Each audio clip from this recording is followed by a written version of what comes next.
Sallie now has a nutritional business and lives here in Hooksett, New Hampshire, and we're delighted to have her present to you the Declaration of Independence. Thank you.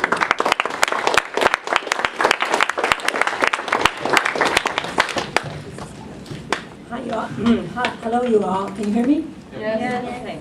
So let's get acquainted first of all. Where are you all from? Massachusetts? No, New Hampshire? New Hampshire. Connecticut? Rhode Island? Let's see, what else have we got? Maine, Vermont. Maine? Vermont? New Jersey. New Jersey? New York. Great. Jersey. What else? Virginia. Okay. I've got- Michigan. New York. New York. Massachusetts. I have a gift here for somebody who traveled the furthest to get here. Who do you think that would be? The Michigan people? Okay, I'm going to give it to you, Michigan people. Come on up here. You can pass it around.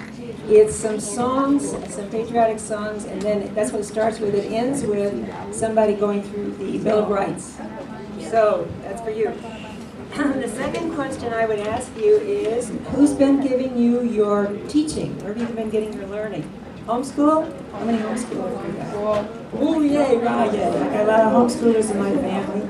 Public school, anybody? A couple of those. Private school? Christian school? Okay, a lot of homeschoolers here. So you probably know all that we're going to be talking about with the Declaration of Independence. You probably know all those beautiful parts by heart. So you can help me out, okay? But I thought what we would do, first of all, instead of starting with the parts that you know so well, and you know by memory, let's pitch into the middle of the Declaration of Independence, because that's the part you usually do not read a lot of. And that's the part where the grievances are. This is where the colonists are telling why it is they're writing this thing.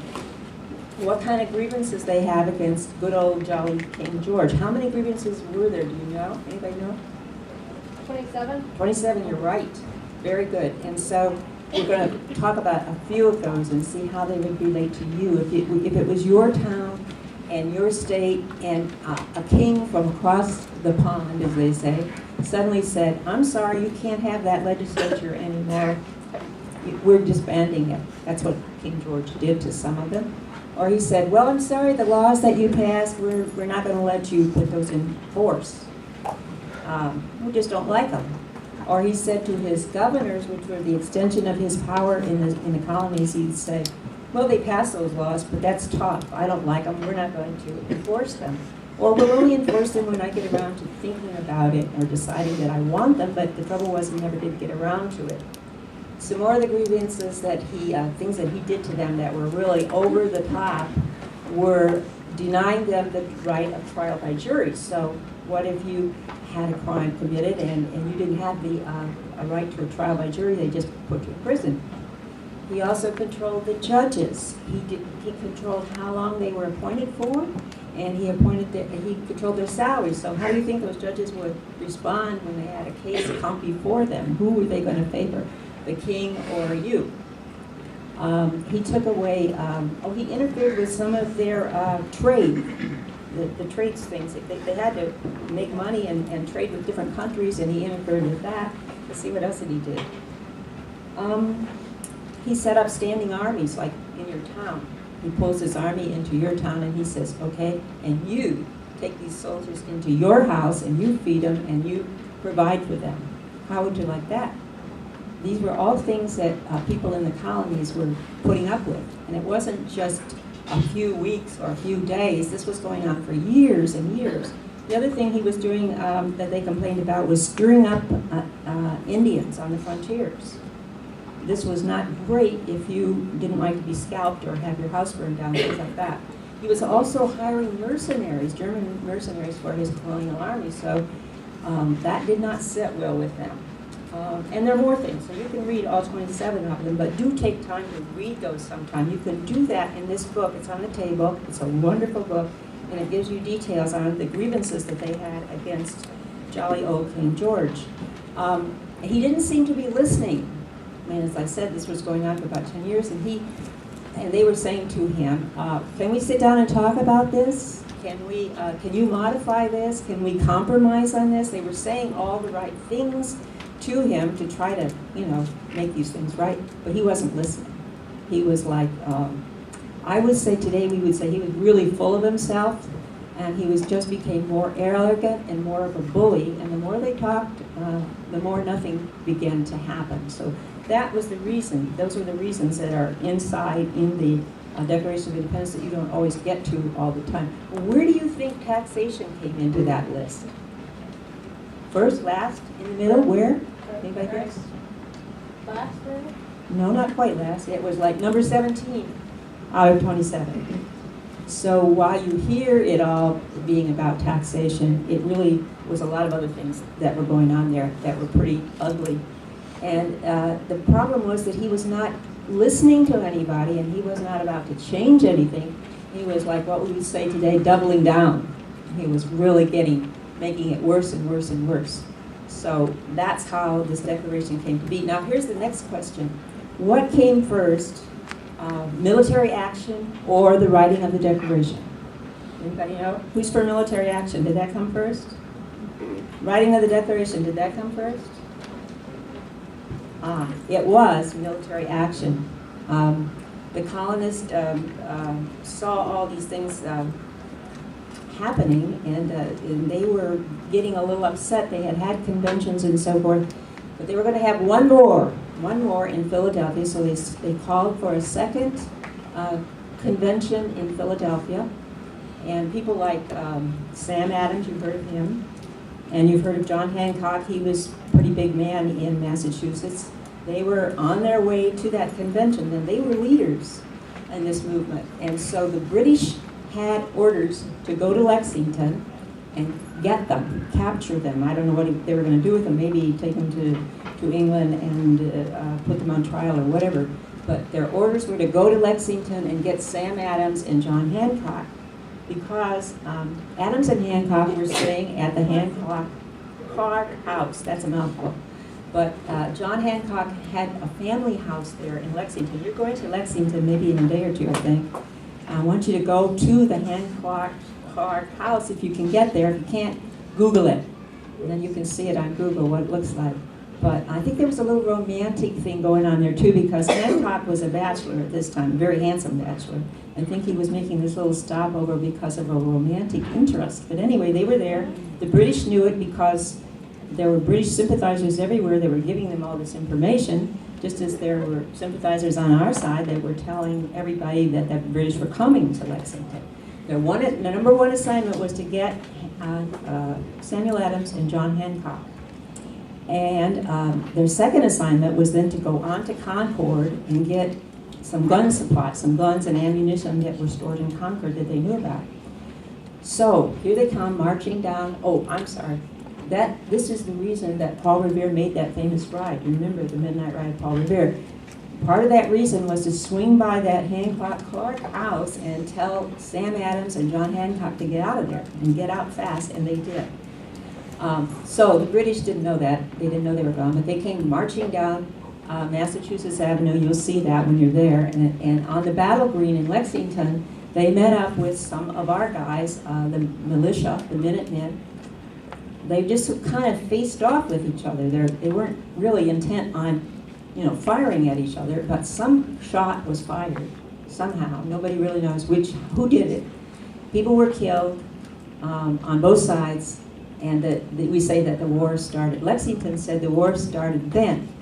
Okay, but so the British picked up their wounded and marched on off, take a left turn, and they went to Concord to go after the guns and the ammunition. They get to Concord, they set some things on fire, they find some things, but they go to the Old North Bridge. You've heard of the Old North Bridge, right? Have you been there? How many of you have been there, the Old North Bridge? Okay, you know what it looks like. We're going there Tuesday. You're going there Tuesday? Great. Okay. Well, what you may not know is that they divided forces when they got to Concord, and a bunch of them went around the top, back of the Old North Bridge, to what is called Barrett's Farm. And the rest of them went over the bridge, and they were going to meet up at Barrett's Farm because that's where the goodies were. I mean, the ammunition was. So, you know what happened at the bridge. Shots were fired, and Concord said that this was a shot heard around the world. That's where the war began in Concord. So the debate is, did it begin in Lexington? Did it begin in Concord? Nevertheless, it did begin. Now, just to complete that story, the group that went up to Barrett's farm to look for the ammunition, Colonel Barrett was in the militia. He heard that they were coming. So you know what he did? They went out and plowed up the fields, and they put guns in the plowed rows. Then they covered them over so that when the British got there and looked at it, it looked like a plowed field. They didn't know that there were guns underneath. But the British were very thorough, and so they went into the house, and they searched the house, and they searched everything in the house, and they went up to the attic, and they found barrels of feathers, and so they were going to, dig down in there to see what was in there. Well, they started doing that, and those white feathers got all over those red uniforms, so they didn't pursue that. That was like, didn't want to do that. So they never did. If they had reached down further in those barrels, they would have found ammunition, but they didn't. And so the ammunition escaped being detected, and so did the guns. And some of the guns were sent around to neighbors too. So their mission in Concord was not really successful. They did succeed in getting a few of their own killed, and they had to pick up their. It was not a good day for the British, but they had to pick up themselves and go back to Boston. Well, on their way back to Boston, which is a long little trek, they were sniped at behind every stone wall and bush and tree that the Patriots could find to snipe at them. And they considered that beneath their dignity. I mean, why didn't these people come out and fight like real men? Why did they proceed in attacking them from behind bushes and trees? But it was very effective. And the British were like put off a lot. I mean, they were angry, I suppose. But they did make their way back to Boston, and they sort of hunkered down in Boston, which is where they had come from, and to see what kind of mischief they could do there. And if they wanted to really, the goal was to smash this rebel movement. That's the goal. Their goal was no longer to talk with them about it, but to really just destroy it. So here they are in Boston, and a lot of the militia is coming in from all over the countryside to surround them, and they kind of bottle them up there in Boston. Eventually, and then we had, of course, as an outgrowth of that, we had Bunker Hill, the Battle of Bunker Hill, you've heard about that, and Breed's Hill, and some other battles. And eventually, when they found out that they couldn't do anything or get anywhere, couldn't move outside the city, they decided to get into their boats and go back out via the sea to New York. Maybe the picking would be better then. So all this was going on at the same time that in Philadelphia, the delegates were coming together to talk about what they were going to do about this, and how they could put a stop to what the British were doing, and how they could, get their lives back together again. So the delegates are in Philadelphia. How many delegates were there, by the way? You know? 12. How many? 12. We had 13 colonies. How many delegates? Anybody know? 12 showed up. 56. How did they get 56 delegates out of only 12 colonies? How did that work? Anybody know? Well, the colonies all elected a delegation to go to Philadelphia, and they instructed them what they should do and what they should say and what they should not do. But each of them just had one vote. So the delegates that got there from Massachusetts, say, had to agree on whatever that vote was going to be when it came time to vote. So that's how we got 56 delegates, and that's how we got 56 signers of the Declaration of Independence. And this is the book that tells you all about them. It's back there on the table, and you really need this. You really need this. It's a wonderful book. Anyway, back to the original story. This fighting was going on in April 19th of what year, do you know? 1775. When was the Declaration passed? July 4th of what? Okay, so this is a year before the Declaration. The fighting was going on in Lexington and Concord, and it kept going and going and going. All different places throughout. It just didn't stop there. So they were fighting everywhere, and they were talking in Philadelphia about what to do about it. Well, along about the beginning of 1776, the delegates in Philadelphia are beginning to decide that the British are not going to change their ways. They're doubling down. They're getting worse, not better. They're not compromising. They're going to go for broke. So the idea began to gel that maybe it was time for the colonies to stop talking about being the extended family of Britain and to be their own nation. So they, that didn't come easy. I mean, these were people that had a lot of relationships in England and a lot of friends there and a lot of, emotions tied to England. So it wasn't easy for them to think about making that break. But in January of 1776, Massachusetts, who's from Massachusetts? Yay! You guys, you've passed the first resolution for independence. And then it was who came after that? I think it was North Carolina, and then Virginia, and a couple of others. It sort of gained momentum after that got started. But somebody had to actually get up on the floor of the convention and make the resolution for independence. Guess who that might have been? Does anybody know? Richard Henry Lee of Virginia made that resolution that the colonies should declare their independence from Great Britain. Wow, that was really a hard thing for a lot of them to come to. They weren't ready for that, but so they debated it. Here was what he said: that these united colonies, remember he calls them united colonies, are of right ought to be free and independent states. That they are absolved from all alliance to the British Crown, and that all political connections between them and the state of Great Britain is and ought to be totally dissolved. Wow, that hit a lot of people like, whoa, this is really too much too soon. They were not ready to debate that on June 7th. So they decided, well, we'll discuss it and we'll debate it some more. And they knew that it had to be unanimous. It could not be a split vote. It could not be a 7-6 vote, because what would happen, Britain would just, move right in and put an end to the whole thing. So they knew it had to be a unanimous vote, so they postponed voting on it until July 2nd.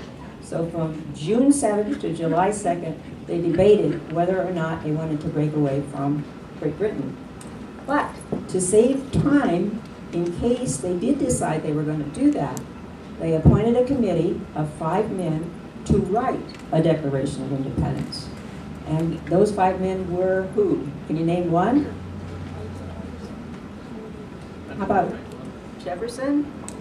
How about John Adams? Ben Franklin? Who what? I was just going to say Ben Franklin. Ben Franklin, right? And then 2 that you may not be so familiar with, Robert Livingston and Roger Sherman. Now, why wasn't Richard Henry Lee a part of that committee? Because after all, it was his big idea in the first place. Unfortunately, his wife was very critically ill and he had to go back to Virginia, or he would have made that committee too. So here are these 5 men charged with writing a Declaration of Independence while it's still the idea is still being debated on the floor. And there was a division of labor in this committee.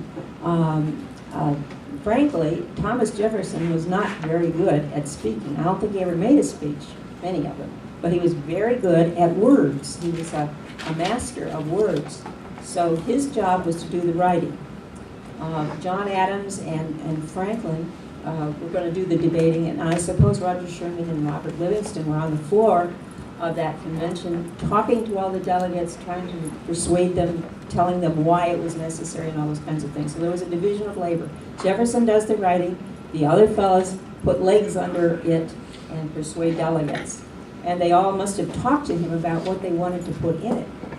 So when you hear that Thomas Jefferson wrote the Declaration of Independence, it's theoretically correct, but not really, is it?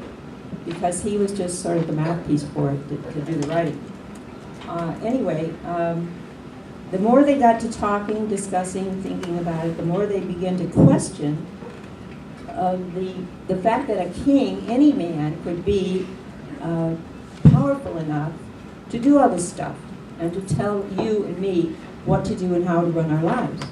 Where do we get off that a man has the power of God, so to speak? Or a man, just because of who he is or where he was born or what family he belonged to, he was totally, had that total power. They began to question that a lot. And they began to think in their own minds, this is not right. This is not what we want.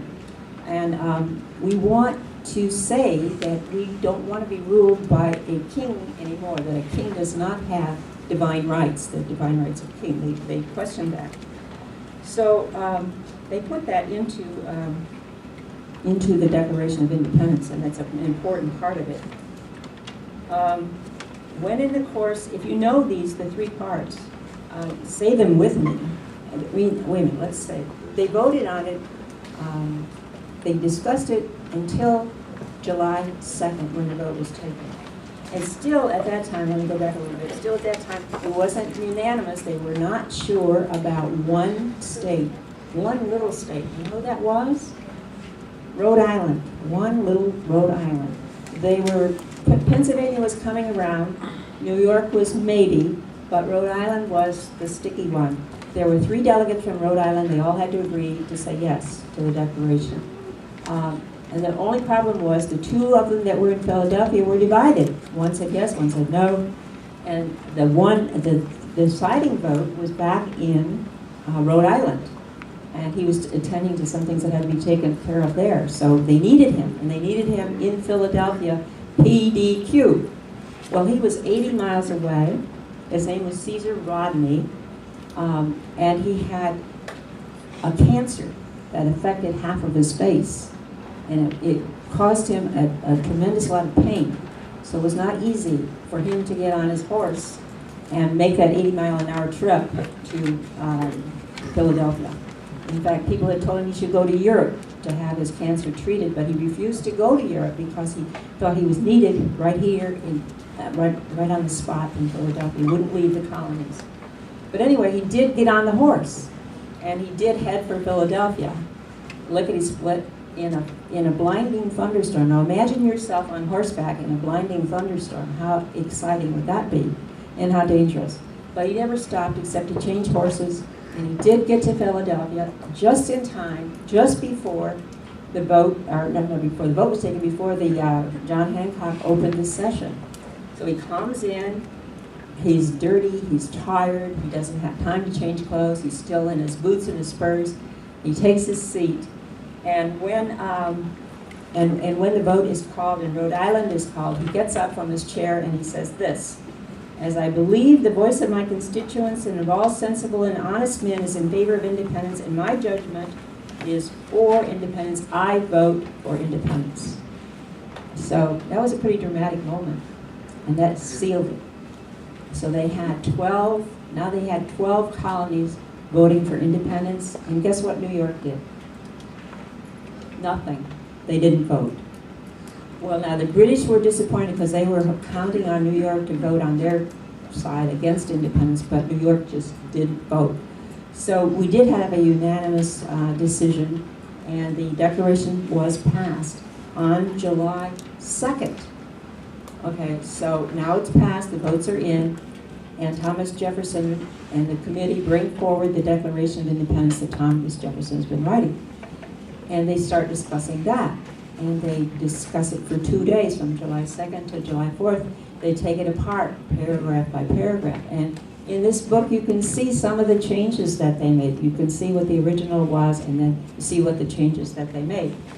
So finally, they did approve it on July 4th, and guess who signed it? John Hancock. And do you remember the story of John Hancock's signature? It was a big signature, John Hancock. And he said, "I'm making it so big that even the King of England will not have to put on his glasses to see it.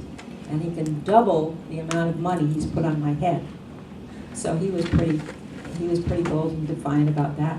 And I think also Charles Thompson signed it because he was the secretary of the convention, but only 2 on July 4th signed it. And then they got the idea, well, maybe more people ought to sign it. And so they had it printed as a parchment, and eventually all of the signers signed it. By early August, And they sent it out to the troops in the field. They wanted all of the soldiers that were out there fighting to hear this, to hear these words.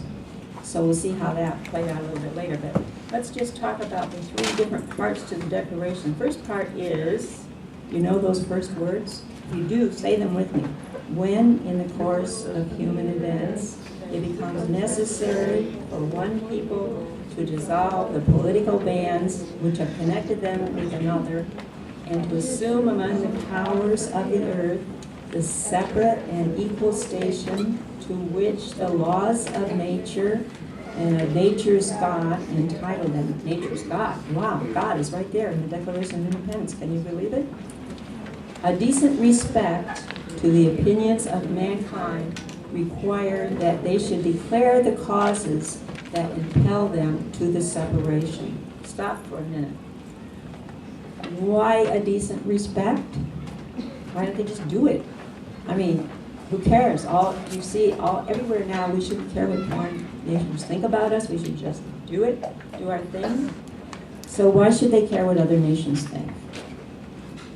Can you think of a reason why they should care? Why? To protect national security. Right. England had a lot of natural enemies. One was what? Who? France, and then Spain, and the Netherlands have all fought against England at one time. So England had a lot of natural enemies. And the colonists wanted those natural enemies to side with them. They needed their money, they needed their support, they needed their power, manpower if they could get it. So they did. There was a practical reason for giving their reasons. One was to enlist the aid of those other countries, but also, on the other hand, to keep those countries from siding with England, and thinking that these guys were just a bunch of rabble-rousers into siding with England to putting down the resurrection. So that was another reason. A third reason was trade. The colonies had been trading with a lot of these nations, and they wanted to keep on trading with them. And they didn't want these nations to think that they were a bunch of dodos, that they were just they were just mad about something. They wanted them to realize there was really some good reasons behind this separation. And another reason, I think, was if you're going to be a sovereign nation, you want to be recognized as a sovereign nation. So they wanted recognition as a sovereign nation when it all came about, which they thought it would. So that's the reason why. That was why they did it. That's why they set it out there. A lot of other times, in a lot of other countries, when there's been revolutions, they've just revolted. They haven't bothered to tell anybody why they're doing that. But we did. And now the heart of the argument, you know these words too, you can say them if you know. We hold these truths to be self-evident, which means what? Self-evident. Another word. Yeah. Obvious. Obvious, yeah, for sure. In very modern slang, we would say, duh. This is very self-evident. That all men are created equal, and that they are what? Endowed by their Creator with certain unalienable rights. That among these are life, liberty, and the pursuit of happiness. Okay. Created, equal. Are we all equal? Okay, in your classroom, does everybody get a B? Because you're all equal? But are you created equal before you're created? Are you all capable of getting A's and so forth? Yes. Well, there's a difference between being equal and being created equal. And they put in there being created equal means also that they have a creator. So there's God again. And in our Declaration of Independence, as your previous speaker said, we've never been an atheist nation. It would be hard for a group of atheists or agnostics to put together this Declaration of Independence because you've got the God word in there all the time. You've got the recognition of a creator. So how about life, protecting your life? What exactly does that mean? If I don't like your hair color or your eye color, could I, zap you, put you in prison? Sure. Have you done away with? If your life is not protected by such instruments as this, that could happen. King George had the ability to do that. He did that with some, in this time frame. With some people they didn't like, he just brought them to England and put them on trial and get rid of them. Liberty. How about liberty? What does that mean exactly? is your liberty protected? Maybe to lead the kind of life that you want to lead, as long as you're doing the legal stuff. I may not approve of how you're leading your life, but as long as you're not violating any laws, it's okay with me how you lead your life. You are at liberty to lead that kind of a life. How about pursuit of happiness? And this is a hot one these days. Pursuit of happiness. We hear where do we hear this? Out of Washington, D.C. We're going to give you what? We're going to give you a house. We're going to give you a car. We're going to take care of your health. We're going to do all this. It's your right. It's your right. It's your right. Is it your right? Is it your right to that? Or is it your right to pursue it? To have the opportunity for all that stuff? I think there's a big difference between opportunity. Would you agree there's a difference between the opportunity for happiness and the government just giving it to you and just providing it for you? And this is a distinction that you guys need to make now, because you're going to hear a lot of it in your coming up years. This is the socialist argument, that everybody's equal and everybody should have certain things. And our argument is everybody is created equal, but everybody has the opportunity for certain things, but not the right to take them from somebody else, be it government. Anyway, and then we go on to, that says, to secure these rights, governments are instituted among men, deriving their just powers from the consent of the government. Yes? Just one quick question.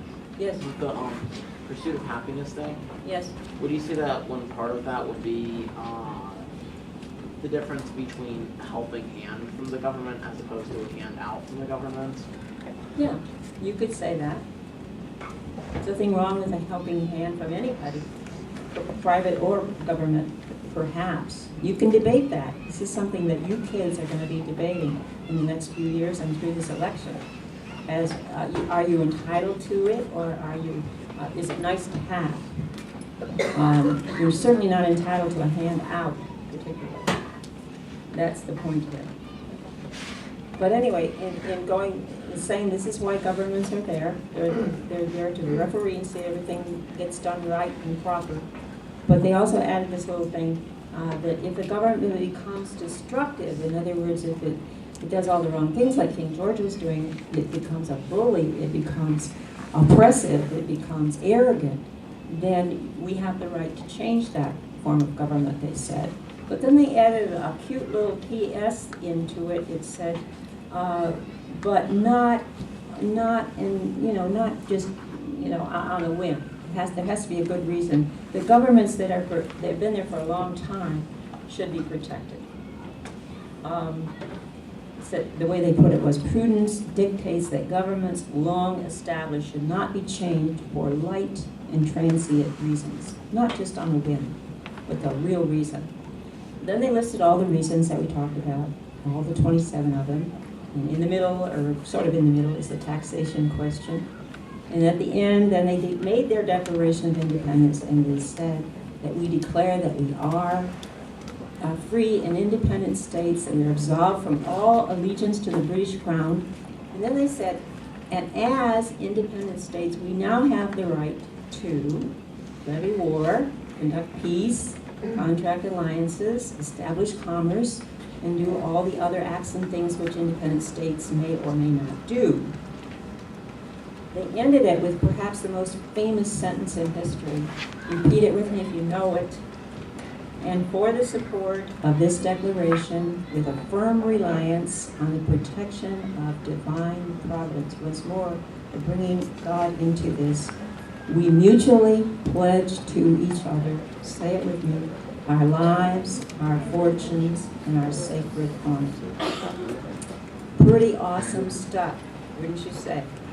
And as I said, John Hancock was the only signer that day. Perhaps Charles Thompson was, but the rest of it signed it later, and it went on its way out to all the troops in the field.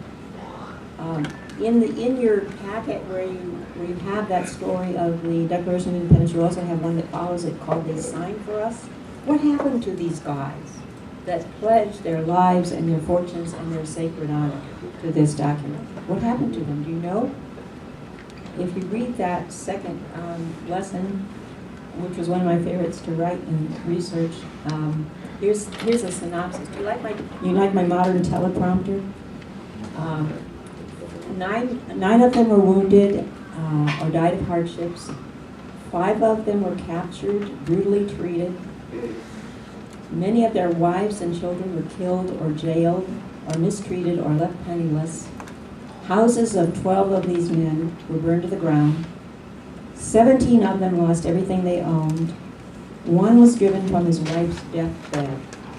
And most suffered and were offered pardons, bribes, rewards, if they would just break their word and take the king's protection. That is what happened to some of those 56 men. I have another couple of minutes. Okay. With your indulgence, I want to tell you another little story about somebody from New Hampshire named John Stark. You know that name? John Stark? Familiar with him? Let me tell you just a little bit about him. He was born here in New Hampshire, in Londonderry. Do you know that name, Londonderry? Okay. But he lived most of his life in Massachusetts. In Manchester, where I'm from. So he was a homegrown boy. He was born in 1828, and he was an Indian. He was all boy. He was all boy, and he lived on the frontier. He farmed with his dad, he fished with his dad, he did all this stuff, learned to shoot and hunt. He dreamed about hunting Indians before there were Indians to really hunt. And at one point in time, do you have a question? Yes, I wonder if you know anything about Captain John Carter. I do, and you'll learn more about him when you go to Lexington. Because he's one of my uncles. Wow, that is fantastic. You will learn about him at Lexington because he was part of that scene. Anyway, John Stark did some beaver trapping. He was pushing the envelope with the Indians, which were, around those parts all the time. And he was captured by them. And he was taken to Canada, where they were going to make sport of him. They like to capture these colonists and take them to Canada, and sort of like, the Christians and the Lions. That's kind of how they treated those people in Canada. They made sport of them, and they killed a lot of them too.